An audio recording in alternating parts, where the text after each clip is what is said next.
who was it, Adrian Conway the other day, and he was like, "Yeah, you're 7th," and I was like, "No, this is my 8th." But it's just kind of funny that like something such a stupid little thing that it can't be hard to go online and alter that for them. But you know what, Travis? Apparently it is.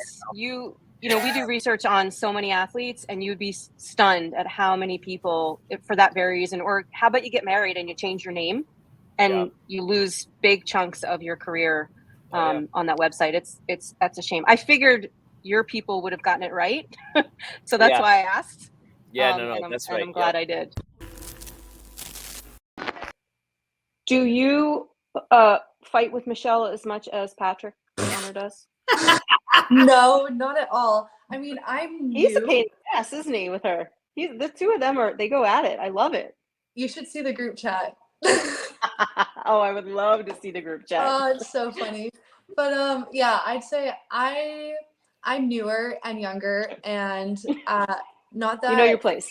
Yeah, Pat really respects Michelle. I can tell, but there is some pushback, and I mean, he has a lot of experience and he knows his body really well. So sometimes he'll be like, "Hey, I'm not doing that," or "I'm changing that," or whatever, and that's totally understandable. I mean, he's been in the sport for years, so sure. I mean, I don't have that experience. I'm just going to listen and do what I'm told.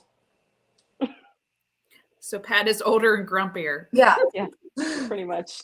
Well, he's a dad now, so he's definitely grumpier. Yeah. I mean, so Owen is the cutest baby, and he doesn't seem like a lot of trouble, so yeah, it's pretty lucky. Yeah. You didn't, Scott. You didn't say Houdet the way you usually say Houdet when we talk about Andre.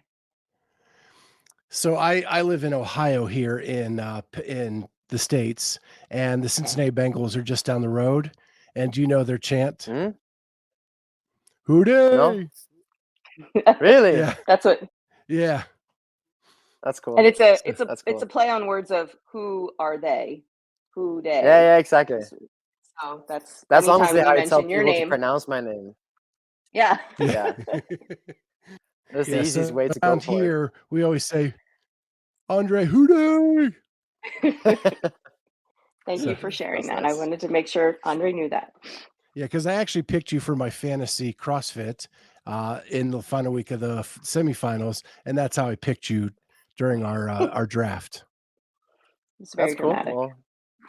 Well, I like that. First things first, I was reading through, doing some more research. Why is it so hard to say your last name? I have no idea. I think there's a lot of different ways that it could go. I think when you read it, a lot of different ways make sense. So I totally understand. Yeah. Yeah. Michalyshen, Michalyshen. Like sometimes someone's like, how do you say it? And it kind of takes me a second because I've heard it so many different ways now. And I kind of just accept all of them as correct, but they're not. It's Michalyshen. I've almost forgotten what it is.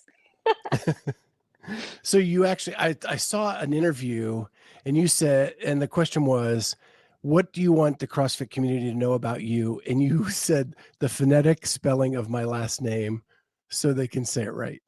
Yes. Yeah. I think I think I had it like written out. So it's Michalyshen. But I think when I wrote it down phonetically, like it could have gone either way. So I need to like change it. Well, I was looking through your Instagram and I'm going to share it real quick here. So you posted this to kind of soak in, and hopefully you can hear the volume on this. Does the announcer say it right? Sdyney Michalyshen. No. I think it's right. I think someone's asked me this before. I think it's the emphasis. I think he puts the emphasis in the wrong spot. So I think he goes Michalyshen. But so like that's like kind of right, but I think it should be Michalyshen. So close enough. I would accept that. Okay.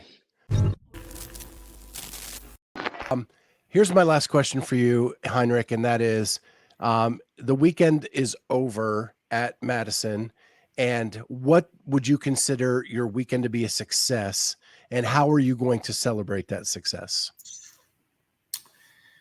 Well, I would like to see myself in top 10, and it would be nice to grab a event win, and then probably going to after parties and doing the Patrick Wellner thing, 4 beers in 2 hands. The Patrick Wellner thing. Yeah, I saw him doing it last year. Yeah, that needs to be a thing. That he is legendary of the after party life. Yeah. And we need to name it. When he retires, the after party should be called the Patrick Wellner party. Yeah, definitely. Yeah. Yeah. I guess that brings me a follow-up. Everybody we've talked to says Patrick is the most fun to talk to behind the scenes in the warm-up area because he's so laid back and loosey-goosey that he just jokes around and brings everybody a little bit at ease. Did you get a chance to hang out with him at all in the warm-up area? Yeah, actually in the games, we didn't talk like at all, but in the Rogue Invitational, I got to chat with him, and he's really fun guy. Yeah. He is. Is there any fun banter, down there in the warm-up area or in the corrals with you and with other athletes, like before a workout? Or is there a little bit of trash talking before a workout? Yeah, definitely with the Lazar Dugic. Yeah, I showed up there and they're like, hey, you're going to do this thing with Ryan Lochte. Like, we had no plans. I mean, I kind of knew we were going to do something, but I didn't know what. Also was super starstruck meeting him because I was a swimmer my whole life. Him and Michael Phelps were my favorite swimmers by far. So I get to meet him, and then I'm doing a seminar with him. I don't feel even remotely qualified to be teaching swimming with Ryan Lochte. I swam at Cleveland State. It's a low-level Division I school. I was a decent swimmer, but nowhere even in the conversation with Ryan Lochte. So we're doing this thing, and he's super unfamiliar with CrossFit. He comes to Wadapalooza just basically having no idea what CrossFit is at this point. He just thinks I'm some muscly girl, and he's, trying to figure out the whole weekend, and just first day there, he's getting really overwhelmed. So he has no idea what CrossFitters do in general, let alone what they do when they swim, or that most CrossFitters cannot swim. So he's giving these super technical advice, or advice that just isn't very relevant, because a lot of times the swim portion of workouts becomes survival for swimmers or for CrossFitters, and not so much trying to thrive in the water. It's more trying to survive. So I feel he would give super good technical swimming advice that would be great for someone who kind of knows how to swim. And then I would be okay, so I know what this is going to feel like from a CrossFitter perspective. I also know what Ryan means from a swimming perspective because I have the swimming background. So I kind of tried to mesh the two. The first couple of questions, I felt I was overstepping with him, but he didn't care at all. And he's such a laid back, awesome person. So as it went on, I didn't feel as bad, and just kind of continued to correct him in some ways, to explain more of how this works for CrossFit. But yeah, it was really fun. I feel people enjoyed getting the drastic perspectives from the two of us. Yeah, I think first of all, it was cool for them to get to meet an Olympian and an elite CrossFit athlete. They are not in that league at that point. But your political correctness on the first couple questions of trying not to overstep, and then it got to the point where I just need to step in here. Yeah. Be I disagree. Yeah. That's not how I would do that. Because I think they were asking how would you approach this? And he would say something, and I'd be that's not how I would do it. Yeah, because he would approach it, and he actually would answer it how he himself would approach it. Yeah, but not being an Olympic CrossFit, swimmer, not knowing CrossFit as an Olympic swimmer. So it was totally hard for him to give that advice. And I think that the day we did that seminar was before he had done a workout. So we did another one on Saturday morning, and he that morning had swam with Annie and someone else. They did a row swim run. and he went out so hard on the row, and then obviously swam really fast, and then got on the runner and just absolutely died. And I think Annie caught him. So like, I feel like he would have had different advice on Saturday than he did on Thursday. Yeah, agreed. So how fun was that? So you were there with Tier, got to hang out. It's a big party. That was my first experience at Wodapalooza. I call it the CrossFit family reunion. Yeah. That so I competed at Wodapalooza in 2020, and that was my first time going, and it was just a fun experience in general, being there and seeing I was shocked how many people go to Wodapalooza. Like, it is so cool from a community perspective to meet so many different people, so many different divisions. So it was fun then, and then this year was just next level fun because I have no stress of competing. I wasn't worried about my sleep or my recovery or my nutrition. I was literally just out in the sun with friends, meeting with all my sponsors, meeting fans, watching the competition. It was honestly one of the funnest weekends I've had in a really long time. Yeah. And if you're a CrossFit junkie, the vendor village there, I would say, is bigger than the games. I've never been in vendor village at the games, but I have heard that it competes, that it's very, very good. And so one question I had for you is, do you think at any point you were playing it safe? I wouldn't say necessarily playing it safe, but like, oh, okay, I got 6th in this workout. That's a good score. Okay, I got 7th in this workout. That's a good score. Not like clawing my way for top 5 finishes as much as I should have. And the reason I asked that is last year when you were at Granite Games, it was all new. You never had the games before. So there was no fear of losing it because you never had it. Right. This year, you know what it is now. You've had it before and you won it again. And it's an adage in all sports, right? You play not to lose instead of playing to win. Right. Yeah. When it was like, I just want to come back and bite you. Spot.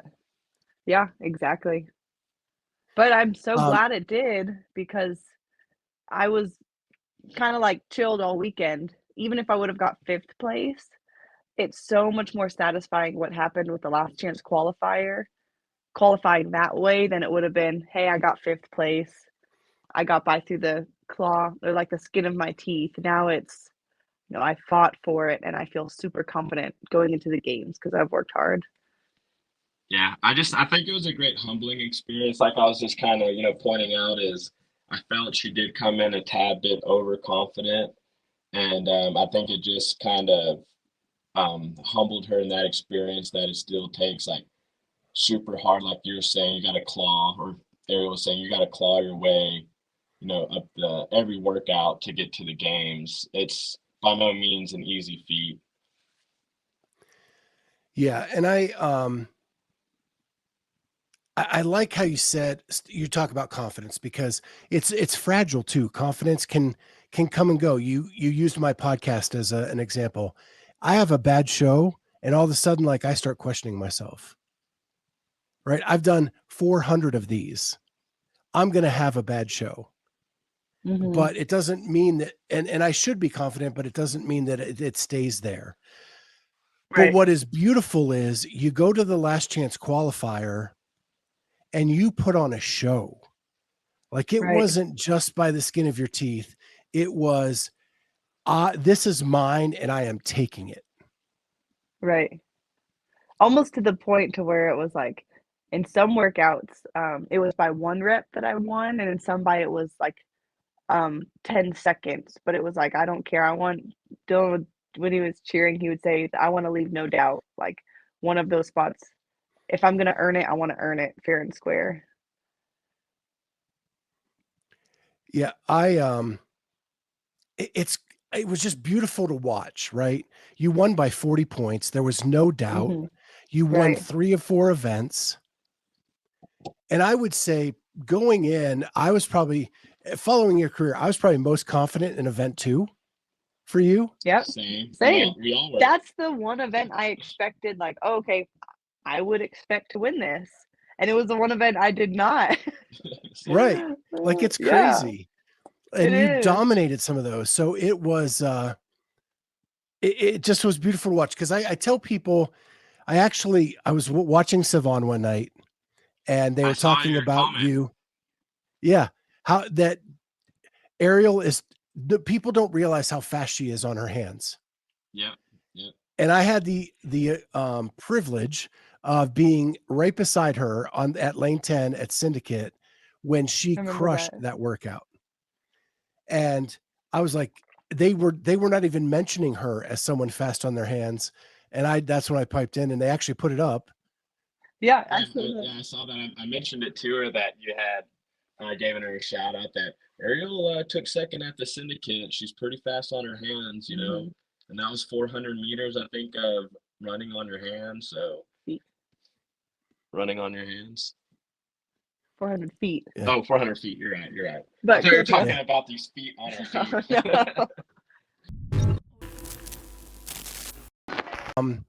I know that at one point you were training with your brother and something happened there where you lost him and it made you like focus on a goal for him. Can you talk about that a little bit? Yeah. So when I started CrossFit, my brother got really involved because he also loves sports and he was just super big fan of watching it, and he was also into it himself at the same level. So he became like my support person the first few years when I started CrossFit in 2014, 2015. And he would travel with me for my first competitions and just be that support person. And he believed in me like a lot. And it's not like he didn't do that in the past, but we never really had that type of bond that we created when I started CrossFit. It was kind of strange, not strange, but we just became very, very close from that. Also at that stage, we're both grown up and, you know, we would both know where we're heading in life. And yeah, we really bonded over this. And so I managed to qualify for a really big competition. It was like 100 athletes that qualified. And I qualified as like, I basically got some backfilling spots because I finished like 101st on the leaderboard. We went to this big competition. It was games athletes, big regionals athletes, and it went okay. Like it was my first competition, and after that competition, we kind of debriefed and we're like, we're gonna make it to regionals and we're gonna make it to the games one day. And we just kind of sat over dinner and we talked about that, and we just kind of wrote it down and said that's gonna happen. And 3 months later, my brother passed away in an accident. He was super passionate about taking photos, and he lived part-time in Switzerland, going to hotel school there, and was in the mountains, shooting some pictures, and slipped and fell down a mountain, like just a cliff with 200-meter free fall. And I was at a competition at that time as well, and my mom called me in the middle of the night and told me the news. And you know, from that day on, everything kind of changes in your life. Nothing is really the same, and some people they handle this in some way and some in other way. And I think the way I handle it was just made me even more, not cold-blooded, but it just made me more focused on CrossFit more than ever. And since we had created that bond in regards to CrossFit, and we had talked about regionals and really set that goal, I just told myself that there's nothing that's gonna stop me before I reach those goals. And anybody who knows me, like, that was pretty much a turning point. And I've always been very serious about a lot of things, but after that happened, it became even more black and white things in my life. And so since that happened, I've just been super laser focused on it. And I had a lot of obstacles with injuries and things like that. And I'm just happy I never gave up and I kept coming. And in 2017, I was one spot from qualifying. And in 2018, I managed to qualify for regionals, despite being super injured that whole year as well. And then, 2021, I qualified for my first individual CrossFit Games and felt like I just ticked all the boxes. And that just was a huge relief, because when you set such like square goals and you have decided that no matter what, you're not going to quit, you have to understand, like, if you don't make it, then that's something that I would always remember the rest of my life. And you never know what can happen in life. You could keep not making it for various reasons, not being fit enough, or injury or sickness or something like that. So when I 2021 qualified, it was just a huge relief for myself and for my family and my fiance, and everyone was like, wow, like we did it, thank God. Like, that had been like 7 years of really grinding, and it'd been tough, but it was just amazing to realize that dream and that goal and that promise. Back and think how blessed, lucky, whatever you want to call it, you qualified for the last regionals they ever had. Right. Exactly. And that was one of the goals that you had made with your brother, and you make it in the last year they ever have them. And then, and you said even super injured, you made it. So that, check that one off. And then quickies here. You're an 8 times games competitor. Yep. That is in the upper pantheon of athletes who have competed in these games. Do you ever think about that, your legacy that way? No.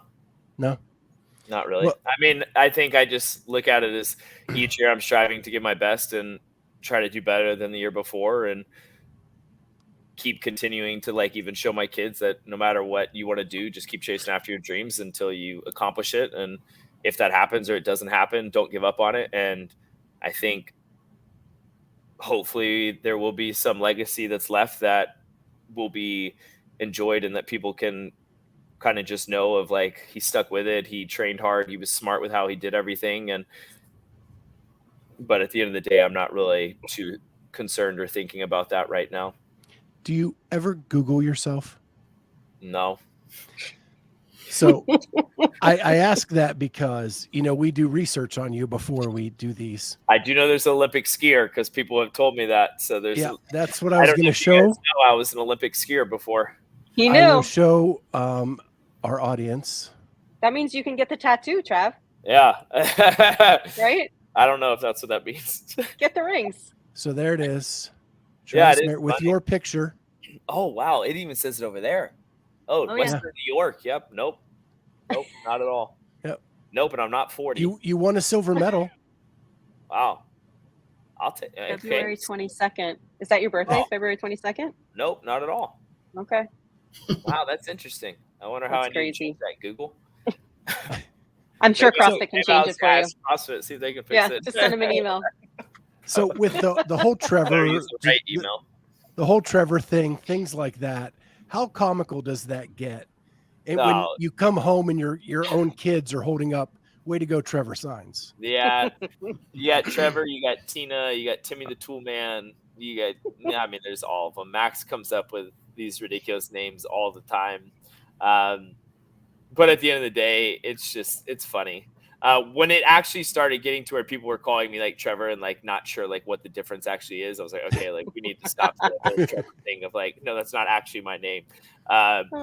It's just kind of more of the joke of the alter ego inside the gym walls. But when people were like, I would be like running by, like, let's go, Trevor. I want to be like, yeah, name's still Travis, and just like, I get it though, and it's all fun. I mean, I understand the concept of what he's referring to, but now Travis is the one that shows up and he's the one that executes. So it was good fun for a while, and he still jokes about it all the time.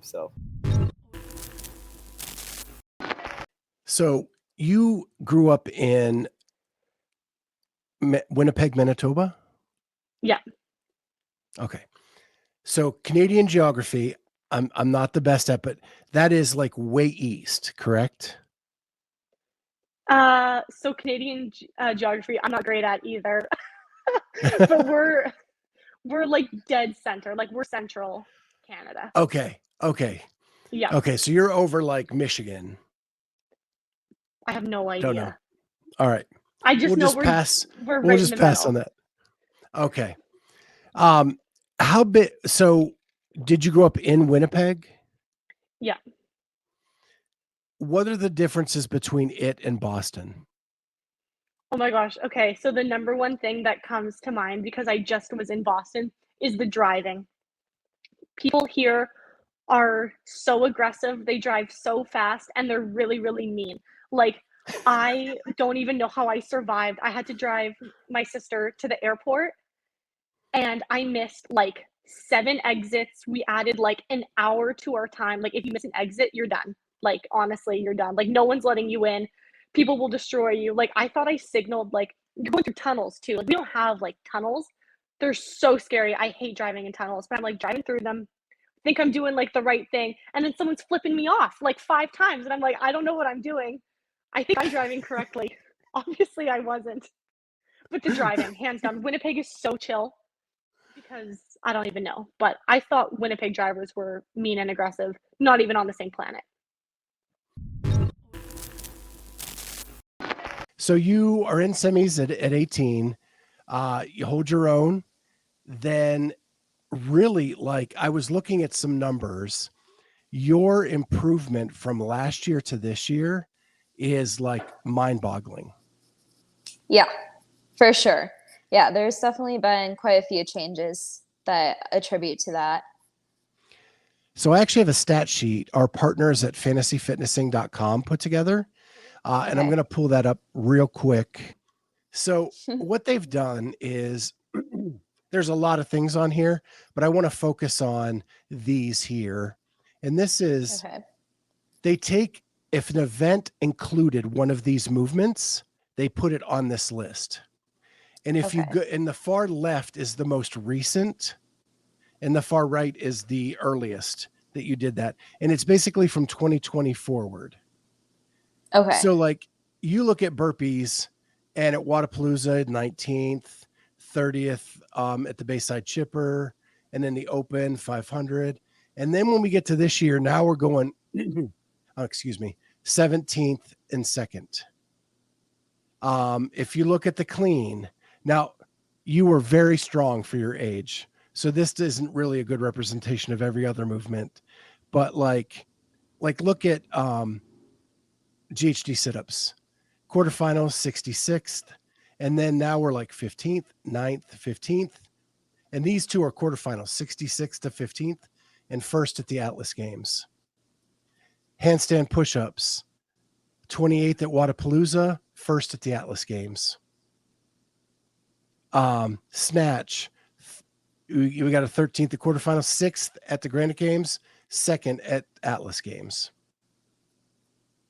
And then there's thrusters, which, 400s to 285th, toes to bar.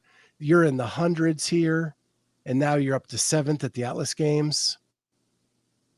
Wall balls, Granite Games 15th, Atlas Games 1st. So it is pretty amazing how much better you've gotten at so many different events.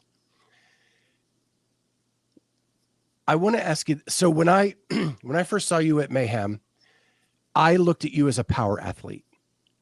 You were really strong for a 16-year-old and you were good on the machines.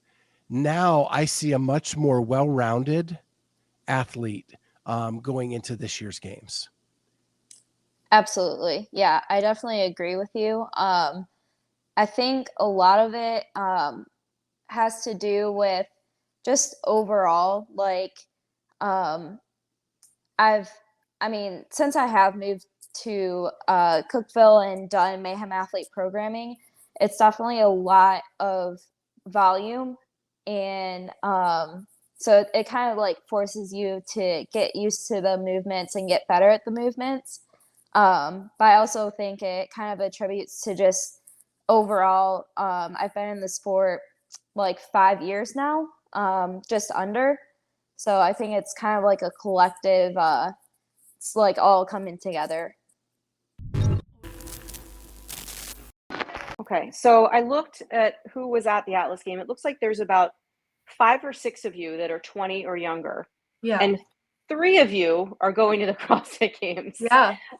Emma Lawson, Paige Powers, and yourself. Is there some sort of camaraderie amongst the younger kids that are competing at these, or do you all know each other from, you know, teenage years competing and things like that? What does that culture sort of look like? Well, I definitely, when I first started, I was 16, and so I was very well aware of the top girls in the teens. They didn't so much know me because I never got to compete at the games level as a teen, but I definitely looked up to those girls. So it's cool that we all aged up and got competitive in the individual category as well. I think, you know, no matter the age, there's camaraderie amongst us competitors. And I think it's cool to see all us young guns coming up and, you know, holding our own. But I really don't think age plays a factor into it at all. Interesting. So what makes you say that? I think if you're competing at this high level, as a younger person, you have a sense of maturity and you're able to be around, let's say, 20 to 30-year-olds and be able to hold a conversation with them and get to know them on a more personal level. It's not purely just competitive nature coming into that. Like I'm able to talk to those older girls and not feel intimidated. You're a doctor of physical therapy, put in the 7 years of school. That is commendable right off the bat. You don't practice now, but we had Matilda Garnes on a couple days ago, and she's a physical therapist in Europe. And I asked her, does that help you as an athlete? And she says, I have the physical therapist on one shoulder and I have the athlete on the other shoulder. And the athlete always wins. It is a challenge. I do sometimes feel, I don't know. I feel like sometimes the physical therapist in me wins. Not as often, definitely not as often, but especially as I've gotten older, I'm a lot smarter than I used to be. If something's hurting, I know this is going to hurt me worse and it's not making me fitter in the moment. Like I'm making a choice. Like I'm digging a hole on an injury. I'm digging a hole on a recovery. I make the choice to stop. And I used to not do that. And a lot of, I would be bold enough to say majority of young athletes absolutely do not do that. Games athletes, especially. Like you don't get to the games unless you have that killer instinct. You have that dig to push through when you don't want to. So we all have it. When you're young, everyone pushes through everything. Everyone does every piece on their programming without any questions, doesn't skip anything. As you get older, you learn that is not how you always have to train. And you can't.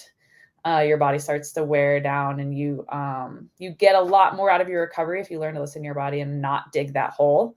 You know, it's the end of a Saturday and you have one more piece and your shoulder hurts and you're supposed to do something that you know is really going to hurt your shoulder and your recovery is already like really killing you. And you make the choice to be like, what is best for my body right now? Like my mind wants me to do this because I'm going to feel better about it. I'm going to feel like I did everything I could, did all of my training. But I've gotten to the point now where I've learned that sometimes you have to make the choice to walk away from things, whether it's because of an injury or because of recovery. So the PT in me struggles with, you know, the body pain stuff, but the experienced athlete in me has learned a lot in when to say no and when to walk away and when it's okay to push through. Like this is the time of year where I push through a lot more than I would in January because it matters so much more now. But I think it's cool that she said that because I absolutely can relate. I think it's an advantage being a DPT. You have so much knowledge about the body. You know exactly what's going on. You have an injury, you know how to fix it. Obviously you need people to help you. You can't do everything yourself, but the awareness in of itself is such an advantage. It was just beautiful to watch, right? You won by 40 points. There was no doubt. Mm-hmm. You won 3 of 4 events. And I would say going in, I was probably following your career. I was probably most confident in event 2 for you. Yep. Same. We all were. That's the one event I expected, like, oh, okay, I would expect to win this. and it was the one event I did not.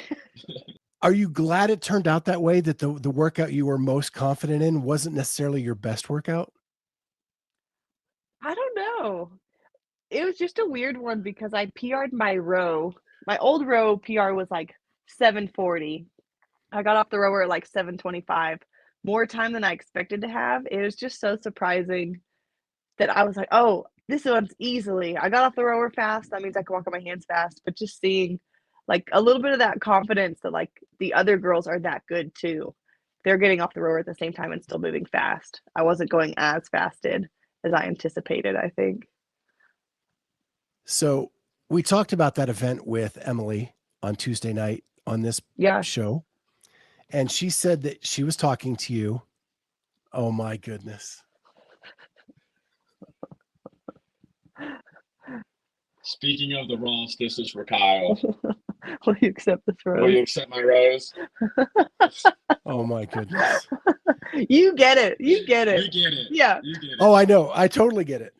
For the listeners that are not familiar with Kyle and Emily Rolfe, Kyle and Dylan are soulmates. Yeah. And they are to have a rose ceremony, I believe, at the CrossFit Games.